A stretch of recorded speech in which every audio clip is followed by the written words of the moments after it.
Welcome back. Telangana వ్యాప్తంగా కూడా auto drivers నిరసనలు తెలియజేస్తున్నారు.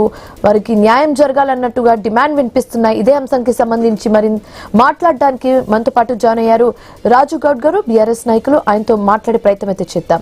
సో రాజు గారు నమస్తే అండి. మనం చూస్తున్నాము ఆటో డ్రైవర్స్ ల కష్టాలు ఏ విధంగా ఉన్నాయో, వాళ్ళ డిమాండ్స్ ఏంటో కూడా క్లియర్ కట్ గా వినిపిస్తున్నాయి. సో దీనికి సంబంధించి మీరు ఏం చెప్పాలనుకుంటున్నారు? మీ ఒపీనియన్ ఏంటి దీని మీద? 2023 ఎన్నికల్లో కాంగ్రెస్ పార్టీ 6 గ్యారంటీలతోటి ప్రజల్లోకి వెళ్ళిన సంగతి మనకు తెలుసు. దాంట్లో ఈ ఉచిత బస్సు ఒకటి, మహాలక్ష్మి పథకం కింద ఉచిత బస్సు పెట్టి, ఉచిత బస్సు పెట్టడం వల్ల ఎవరికి కూడా ఉపయోగం లేదు. రాష్ట్ర ఖజానాకు కూడా ఎలాంటి ఉపయోగం లేదు.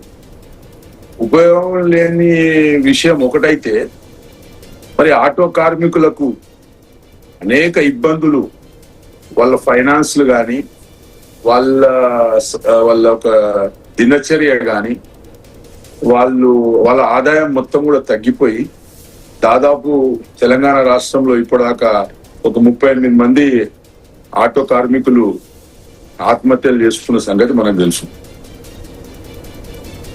మరి అట్ ది సేమ్ టైం ఉచిత బస్సు మహిళలకు పెట్టి మగవారికి డబల్ రేట్స్ పెట్టిన సంగతి కూడా ఈరోజు గుర్తు పెట్టుకున్నారు ప్రభుత్వం, ప్రజలు కానీ ప్రభుత్వం కానీ.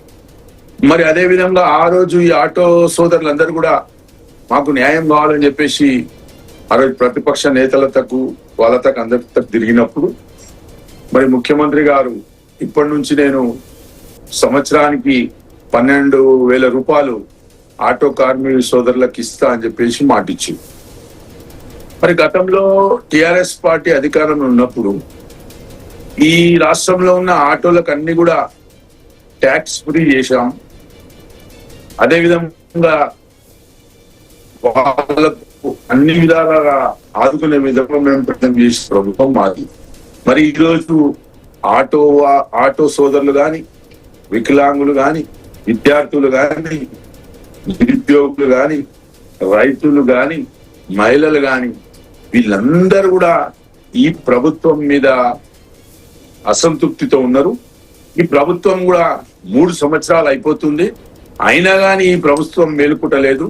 చెప్పిన 6 గ్యారంటీలు, మరి ముఖ్యంగా 6 గ్యారంటీలలో ఒక్క గ్యారంటీ కూడా పూర్తి చేయని ప్రభుత్వం, దద్దమ్మ ప్రభుత్వం ఈ యొక్క కాంగ్రెస్ ప్రభుత్వం.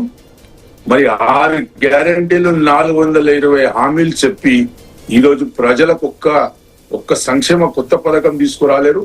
మరి అదే విధంగా 4 లక్షల కోట్లు అప్పు చేసిన రేవంత్ రెడ్డి గారు 4 లక్షల కోట్లు అప్పు చేసి కేసీఆర్ పెట్టిన స్కీమ్ నన్న కంటిన్యూ చేసిండా? చేయలేడు. కొత్త పథకాలు ఏమైనా తెచ్చిండా? చేయలేడు. మరి ఏదైనా ప్రాజెక్ట్ నిర్మించిండా? లేదు. కానీ డబ్బులు మాత్రం అప్పుల పాలు చేసేసింది తెలంగాణకి. అభివృద్ధి లేదు, ఆదాయం లేదు ప్రభుత్వానికి. రాజు గారు, మీరు ఒకవేళ అధికారంలోకి వస్తే ఆటో డ్రైవర్స్ కు సంబంధించి ఎలాంటి చర్యలు తీసుకుంటారు? వాళ్ళకి ఎలాంటి ప్రాబ్లమ్స్ రాకుండా ఎలాంటి సొల్యూషన్ ని మీరు తీసుకురావడం ప్రయత్నిస్తారు? మేము ఆటో కార్మికులతో ఆల్రెడీ మా కేటీఆర్ గారు 1-to-1 ఇంటరాక్ట్ అయ్యిండు. వాళ్ళకి చెప్పిండు. వాళ్ళకు ఈరోజు అనేక సర్వీసెస్ వచ్చినాయి, ఊబర్ గాని, ర్యాపిడో గాని, ఇలాంటివి వచ్చి కూడా ఈ యొక్క ఆటో కార్మికులకు ఇబ్బంది అవుతుంది. అవన్నిటికీ కూడా కొంత లిమిట్ గా పెట్టి, ఇప్పుడు ఏ విధంగా అయితే బాంబే సిటీలో కానీ మిగతా సిటీలలో ఈ ఎంట్రీ లేకుండా, లోకల్ ప్రాంతంలో ఈ ఊబర్లు అవన్నీ ఎంట్రీ లేకుండా కూడా చేస్తున్న ప్రభుత్వాలు ఈరోజు ఈ దేశంలో ఉన్నాయి. సోదరులకు కూడా తెలంగాణలో ప్రభుత్వంలో మేము వచ్చినాక ఖచ్చితంగా ఆటో వాళ్ళకు, గతంలో మేము చేసినాం, ఆటో వాళ్ళకు గతంలో ట్యాక్స్ ఫ్రీ చేసినాం, అన్ని విధాలుగా చేసుకున్నాం వాళ్ళకు. మరి వాళ్ళు కూడా అన్ని విధాల ప్రభుత్వం నుంచి అటు పెన్షన్లు కానీ, అటు లోన్స్ కానీ, కొత్త ఆటోలు కానీ, క్యాబ్లు కానీ, డ్రైవర్ల గురించి అనేక సంక్షేమ కార్యక్రమం తీసుకున్న ప్రభుత్వం మాది. భవిష్యత్తులో మా ప్రభుత్వం, బీఆర్ఎస్ ప్రభుత్వం వచ్చినాక ఖచ్చితంగా ఆటో సోదరులందరూ కూడా కడుపులో పెట్టుకొని చూసుకొని, తెలంగాణ రాష్ట్రంలో ప్రతి ఒక్క ఆటో సోదరులందరూ కూడా ఈరోజు దాదాపు 6 లక్షల మంది ఉన్నారు. వాళ్ళందరినీ కూడా కడుపులో పెట్టుకొని చూసుకునే బాధ్యత మా ప్రభుత్వాన్ని. ఓకే. సో రాజు గారు, ఇంకో ఒక వాదన కూడా ఉందండి. అదేంటంటే మహాలక్ష్మి పథకం మీరు కంటిన్యూ చేయాలనుకుంటే చెయ్యండి, but at the same time auto drivers కి సంబంధించి ఒక కమిటీని ఏర్పాటు చేయాలి. అండ్ మాకు సంవత్సరానికి ఇంత అన్నట్టుగా ఒకవేళ మీరు మాట్లాడిన దాని ప్రకారం ఆ డబ్బులు మాకు చెల్లాయిస్తే ఆ డబ్బులు మాకు ఇచ్చేస్తే సరిపోతుంది అన్నట్టుగా ఒక వాదన కూడా వినిపిస్తుందండి. సో దీని గురించి ఏమంటారు మీరు? గతంలో వాళ్ళు నిరసన తెలిపినప్పుడు ఈ ప్రభుత్వం ఒప్పుకున్నది 12,000 రూపాయలు ఆటో కార్మికులకు ఇస్తామని. అదే విధంగా మహాలక్ష్మి మీరు కంటిన్యూ చేయండి, చేయొద్దని అంటలేం. కానీ మహాలక్ష్మి తోటి మిగతా ఆటో కార్మికుల్లో కడుపు కొడతామంటే మరి అదే విధంగా మీరు ఈ మహాలక్ష్మి స్కీమ్ అనేది ఎవ్వరు కూడా బస్సులు ఎక్కడ ఆపరండి. మేము గ్రామీణ ప్రాంతంలో ఉంటాం, మేము చూస్తాం కదా, మహిళలను చూస్తేనే బస్సు ఇంకింత స్పీడ్ వెళ్ళిపోతుంది తప్ప మహిళలకు ఏ రోజు కూడా ఎక్కించుకోరు. మరి ఆటో సోదరులు పాపం వాళ్ళు అటుగాక ఇటుగాక ఈ ప్రభుత్వం చేస్తున్న ఒక నీచమైన చర్యకు వాళ్ళు అణిసివేత పోతున్నారు.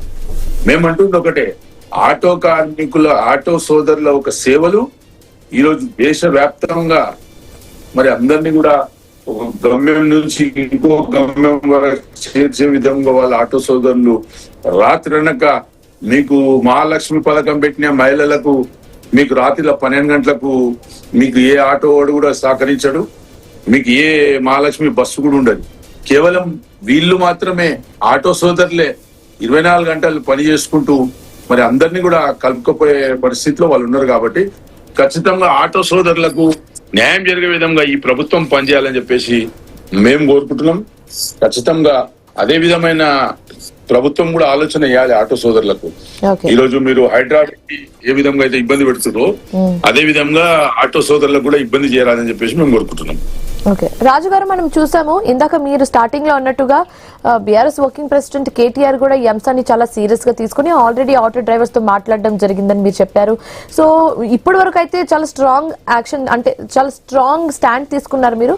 ముందు కూడా ఒకవేళ ఆటో డ్రైవర్స్ డిమాండ్స్ ఒకవేళ నెరవేరకపోతే మీరు వాళ్ళతో నిలబడి ఇంకా స్ట్రాంగ్ స్టాండ్ తీసుకుంటారా? ఖచ్చితంగా మేడం, మేము మా పార్టీ అనేది కార్మికులకు, రైతులకు, మహిళలకు, విద్యార్థులకు, నిరుద్యోగులకు, ఉద్యోగుల కోసం పనిచేసే పార్టీ. మా నాయకత్వం, మా కేసీఆర్ గారు, మా కేటీఆర్ గారు. ఖచ్చితంగా మేము ఏదైతే ఆటో వాళ్ళకి ఈరోజు హామీ ఇస్తున్నామో ఆ హామీ మా ప్రభుత్వం వచ్చిన ఒక 10 రోజుల్నే పూర్తి చేసే విధంగా మేము కూడా మా పార్టీ పెద్దలకు తెలుపుతాం. ఖచ్చితంగా ఆటో సోదరులకు న్యాయం జరిగే విధంగా మేము కాపాడుకుంటున్నాం. ఇంకా 2 సంవత్సరాలు ఓపిక పట్టండి. ఈ రాష్ట్రంలో మళ్ళీ కేసీఆర్ గారు వస్తారు. మళ్ళీ కేసీఆర్ గారు వచ్చి మన ప్రాంత ప్రజలకు అన్ని విధాలుగా న్యాయం చేస్తారని చెప్పేసి మాకు పూర్తి నమ్మకం ఉన్నది. ప్రజలు కూడా మమ్మల్ని నమ్మి ఒకటి సమయం చూస్తున్నారు. ఎప్పుడైతే ఎన్నికలు వస్తాయో ఆ రోజు సమాధానం ఈయనకే ఈరోజు ప్రజలు సిద్ధంగా ఉన్నారు. కాబట్టి మేము ఆటో సోదరులకు చెప్తున్నాం, దయచేసి మీరు ఎవరు కూడా ఆత్మహత్యలకు కానీ లేకుంటే డిప్రెషన్లకు పోయి అనవసరంగా మీ యొక్క ఆరోగ్యాలు కానీ మీ కుటుంబాన్ని కానీ ఇబ్బంది పెట్టకుండా అని చెప్పేసి కూడా ఆటో సోదరులకు మనస్ఫూర్తిగా కోరుకుంటూ మేము ఖచ్చితంగా చేస్తాం. మేము మీకు అండగా నిలబడతాం. ఇప్పుడు కూడా అండగా నిలబడటం. రేపు మా ప్రభుత్వం వచ్చిన ఇప్పుడు రాబోయే ఎలక్షన్ మీద ఈ ఆటో డ్రైవర్ల కోపం ఏదైతే కనిపిస్తుందో, ఆవేదన కనిపిస్తుందో, దీని ఇంపాక్ట్ వచ్చే ఎలక్షన్ మీద పడే ఛాన్సెస్ ఏమైనా కనిపిస్తుందా? 100% ఆటో కార్మికులు మొత్తం కూడా ఈ కాంగ్రెస్ పార్టీని బొందబెట్టే వరకు వాళ్ళు ఊరుకునే పరిస్థితిలో లేరు. ఆల్రెడీ వాళ్ళు చెప్తున్నారు, మేము దగ్గరుండి సీట్ ఎక్కించాము, అధికారం దక్కించాము, కానీ మేమే దగ్గరుండి అధికారం గద్దె దించుతామని చెప్తున్నారు. ఒక ఆటో సోదరులే ముందలుండి ఈ గద్దెనెక్కించిన విషయం కాదు. ఈ రాష్ట్రంలో ఉన్న యావత్ 4 కోట్ల మంది ప్రజలకు మోసం చేసిన పార్టీ కాంగ్రెస్ పార్టీ. ఏ ఒక్క వర్గ ప్రజలు, ఏ ఒక్క సామాజిక వర్గం గాని లేకుంటే ఏదైనా ఒక ఆర్గనైజేషన్ గాని ఈ ప్రభుత్వంతో సంతోషంగా ఉన్న సంగతి ఈ రోజు దాకా లేదు. అంటే మహాలక్ష్మి పథకం చూసి ఓట్లు వేసే వాళ్ళు ఉన్నారని అనుకోవచ్చా? అంటూ చెప్పి మోసపోయారండి. తెలంగాణ ప్రజలు మోసపోయారు, మళ్ళీ మోసపోరు. ఒక్కసారి మోసపోతే మోసపోయినాం అనుకుంటారు కానీ రెండోసారి మోసపోతే మూర్ఖత్వం అంటారు. ఖచ్చితంగా మేము ఈరోజు ప్రజలు మేము అందరం కలిసి ఉన్నాం. ఈ ప్రభుత్వాన్ని ఎట్టి పరిస్థితుల్లో దించేస్తాం. ఆటో కార్మికులు గాని, రైతులు గాని, రక్షకులు గాని, విద్యార్థులు గాని, నిరుద్యోగ విద్యార్థులు గాని, ఉద్యోగస్తులకు గాని, మన నీళ్లు, మన నిధులు అన్ని కూడా ఈ తెలంగాణ రాష్ట్రం ఏ విధంగా అయితే గత 5 సంవత్సరాల కింద 3 సంవత్సరాల కింద ఏ విధంగా అయితే ఎంత మంచి పరిపాలనలో ఉన్నారో తెలంగాణ ప్రజలు, అదే విధమైన పరిపాలనలో మీరు చూస్తారు కాబోయే సమయంలో. Okay, thank you so much Raju Goud గారు మాతో జాయిన్ అయినందుకు అండ్ మీ ఒపీనియన్స్ అన్నిటినీ కూడా మాతో షేర్ చేసిన